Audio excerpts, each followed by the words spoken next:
అక్కలుగానే భావించిన సొంత అక్కలే అని నేను భావిస్తున్నా అని చెప్పిన అధ్యక్ష. నా కుటుంబ సభ్యురాలు సీతక్క అని చెప్పిన. ఎంత అవమానకరంగా మాట్లాడిండ్రు అధ్యక్ష సీతక్క పట్ల.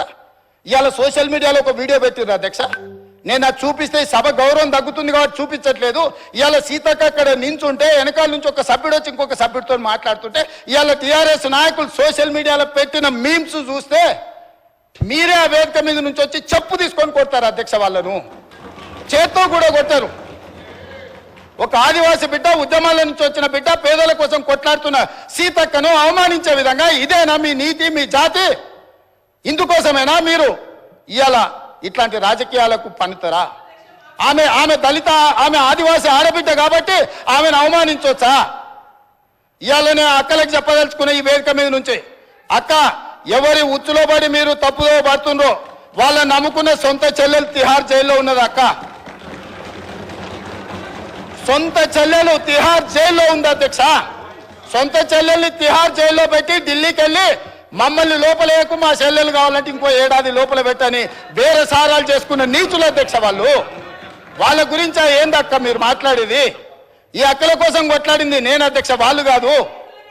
కాబట్టి ఆ అక్కల పట్ల నేను మహిళల పట్ల గౌరవంగా ఉండేవాడిని, అక్కల్ని గౌరవించేవాడిని. మంత్రివర్గ సమావేశంలో కూర్చోలేకపోతే కొండ సురేఖక్కనో సీతక్కనో వస్తే నేను లేచి కూర్చిచ్చిన ఎన్నోసార్లు ఈ అక్కలు ఉండ్రు. ఈ తమ్ముని నేను నమ్ముకున్న అక్కలు మంత్రులై ముందు వరుసలు ఉండరా అధ్యక్ష. ఈ తమ్ముని నమ్ముకున్న అక్కలు మంత్రులై ఇక్కడ ఉన్నారు.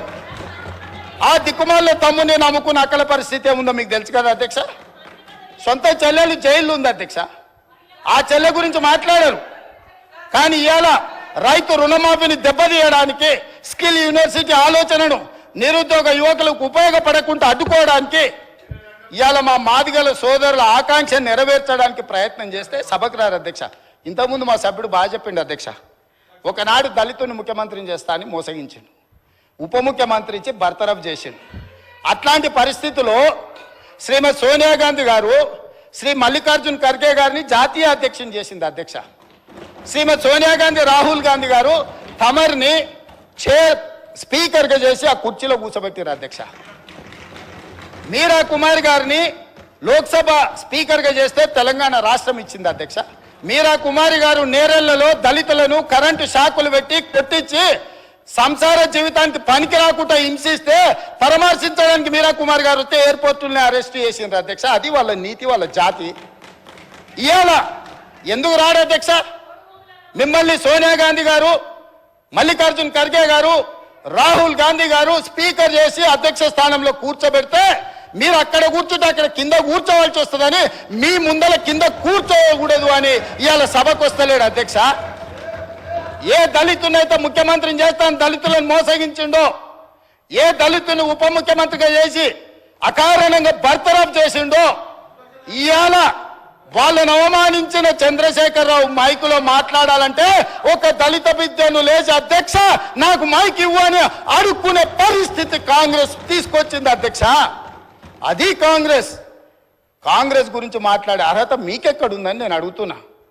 కాంగ్రెస్ గురించి మాట్లాడే నీతి, జాతి, సింగిల్ విండో డైరెక్టర్ పోస్టు చంద్రశేఖరరావుకి ఎవరిచ్చారు అధ్యక్ష? కాంగ్రెస్ పార్టీ ఇచ్చింది. కాంగ్రెస్ సింగిల్ విండో డైరెక్టర్ ఇస్తే ఓడిపోయింది అధ్యక్ష. ఓడిపోయినా కూడా సింగిల్ విండో చైర్మన్ చేసిన మదన్ మోహన్ గారు. కాంగ్రెస్ రాజకీయ జీవితం పెట్టిందే వాళ్ళ కాంగ్రెస్. హరీష్ రావు గారు ఏముండే అధ్యక్ష? వార్డు మెంబర్ ఉండేనా? మీరున్నారు కదా ఆ రోజు ఎమ్మెల్యేగా. ఎమ్మెల్యే వార్డు మెంబర్ లేని హరీష్ రావును రాష్ట్ర మంత్రిగా చేసింది రాజశేఖర రెడ్డి కాంగ్రెస్ పార్టీ కాదా అధ్యక్ష? ఇంతకంటే హీనమైన చరిత్ర ఎవరికన్నా ఉంటుందా అధ్యక్ష? ఇన్ని విషయాలు ఉన్నా మేము ఇక్కడ ప్రస్తావించదలుచుకోలేదు అధ్యక్ష. అవన్నీ ఎందుకనంటే గొప్ప లక్ష్యంతో స్కిల్ యూనివర్సిటీ తీసుకొచ్చినాం, గొప్ప లక్ష్యంతో మాదిగ ఉపకళాలు వర్గీకరణ కోసం మేము ముందుకు వచ్చినాం. గొప్ప లక్ష్యంతో రైతు రుణమాఫీ చేసి రైతులను ఆదుకొని రుణ విముక్తులను చేసి తలెత్తుకొని ఆత్మగౌరవంతో రైతులు తిరిగే విధంగా ఇవాళ ముందుకు తీసుకెళ్లాలి రైతులను మేము వస్తే, వచ్చిన కాడి నుంచి మైక్ ఇస్తేనేమో శాపనార్థాలు, మైక్ ఇవ్వకపోతేనేమో పోడియంలా మొత్తం సమయం తీయండి అధ్యక్ష. ఎన్ని గంటలు మాట్లాడినరో మీరు చూడండి అధ్యక్ష. ఎందుకు నడిపినారు అధ్యక్ష? మీరు అర్ధరాత్రి వరకు 3:30 వరకు వాళ్ళకి మైకి ఎన్నికనే కదా అధ్యక్ష. ఇది మీ గొప్పతనం కాదా? గతంలో బడ్జెట్తో పాటు గ్రాంట్స్ కానీ డిమాండ్స్ కానీ గిలిటన్ చేసి పాస్ చేసుకొని పోలేదు అధ్యక్ష. 5 సంవత్సరాలు నేను ఎమ్మెల్యేగా ఉంటే ఏ ఒక్క రోజు అక్కడ నిలబడనియలేదు అధ్యక్ష. లోపలికి వచ్చినప్పుడే మార్షల్స్ని పెట్టి గొర్రెలు నీడ్చినట్టు ఈడ్చి బజార్లో పడేసిండు అధ్యక్ష. మా సోదరుడు కోమటిరెడ్డి వెంకటరెడ్డి గారిని, మా మిత్రుడు సంపత్ కుమార్ గారిని శాసనసభ సభ్యత్వాలు రద్దు చేసి అన్యాయంగా చేయని శిక్షకు వాళ్ళను ఉరేసిండ్రు అధ్యక్ష. మేము అట్లా ప్రవర్తించినామా అధ్యక్ష? వాళ్ళు ఎంతసేపు అడిగితే అంతసేపు ధర్నా చేయనిచ్చినాం, అడిగి మాట్లాడినంతసేపు మైక్ ఇచ్చినాం, మంచి పనులకు సహకరించమని అడిగినాం. కాబట్టి ఇప్పటికైనా అధ్యక్ష పెద్ద మనసు చేసుకొని అక్కలు ఇక్కడ ఉన్నారు, ఇవాళ నిరుద్యోగ యువకులు మీ తమ్ముళ్ళు మీ పిల్లలు. కాబట్టి ఇప్పటికైనా ఇట్లా నిలబడి నిరసన తెలుపుడు కాదు, ఇట్లా నిలబడి నిరసన తెలపడం వల్ల అక్క మీకు మంచి పేరు రాదు. చెడ్డోని 10 ఇచ్చి వదిలించుకోవాలి, మంచోని 10 ఇచ్చి సావాసం చేయాలంటారు. అట్లాంటి వాళ్ళ సావాసం పనికిరాదు అక్క. నేను ఇప్పటికి కూడా చెప్తున్నా, మీరు బయట వాళ్ళు కాదు, మీరు మా అక్కలు, మా కుటుంబ సభ్యులు, మీ మంచి కోసం చెప్తున్నా. అక్కల క్షేమం కోరుకునే తమ్ముడుగా నేను చెప్తున్నా. నేను సమాజాన్ని చాలా చూసిన, చాలా కింది నుంచి వచ్చిన, గ్రామీణ ప్రాంతం నుంచి వచ్చిన, ఉమ్మడి కుటుంబం నుంచి వచ్చిన, నాకు అక్క చెల్లెళ్ళు అక్కలను అవమానించేంత నీచమైన జాతి నాది కాదు అధ్యక్ష. చెల్లెలు జైళ్ళు ఉంటే రాజకీయాల కోసం బజార్లలో తిరగటోని కాదు అధ్యక్ష నేను. అందుకే అక్కలతో పాటు వాళ్ళకు కూడా నేను విజ్ఞప్తి చేస్తున్నా, రైతు రుణమాఫీని అభినందించండి, మాదిగల వర్గీకరణకు సహకరించండి, ఆర్డినెన్స్ తీసుకొస్తాం అవసరమైతే, లేకపోతే ప్రత్యేక శాసన